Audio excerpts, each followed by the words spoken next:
జై శ్రీకృష్ణ. శ్రీ గురుభ్యో నమ. ఓం నమో భగవతే వాసుదేవాయ. భగవద్గీత అథ ప్రథమోధ్యాయ.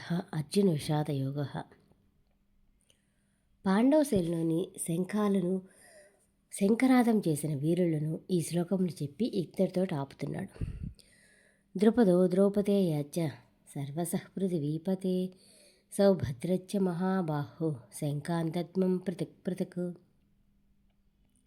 హే ధృతరాష్ట్ర మహారాజా, ద్రుపదరాజు ద్రౌపదీ కొడుకులు గొప్ప బాహువులతో శోభిస్తూ ఉన్న సుభద్రా కొడుకు అభిమన్యుడు అందరూ అంతటా ఎవరికి వారుగా శంఖాలని పూరించారు.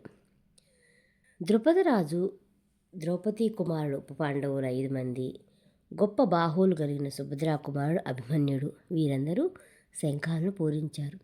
కానీ పాండవ పక్షులను వీరులు పూరించిన శంఖాలన్నీ వేరువేరుగా ధ్వనించాయి అంటున్నాడు సంజయుడు.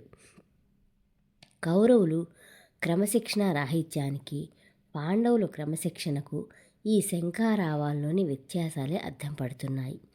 ఈ శ్లోకంలో ధృతరాష్ట్రుని పృథివీపతి అని సంజయుడు సంబోధించడం వాస్తవానికి విశేషమే. ప్రస్తుతము నీవు భూపతివి, పాండవులు భూమిని వారికి ఇచ్చి ఉన్నట్టయితే ఈ భీకర పోరాటం ఉండేది కాదు.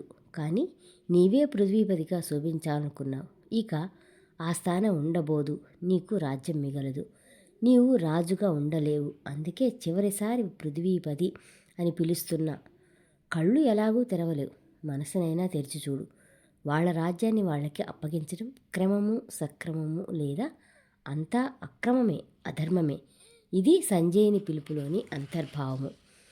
ఇంతవరకు పాండవుల శంఖనాదాలు వినిపించిన సంజయుడు వాటి ప్రభావం ఎలా ఉందో తర్వాత శ్లోకంలో చెప్తున్నాడు.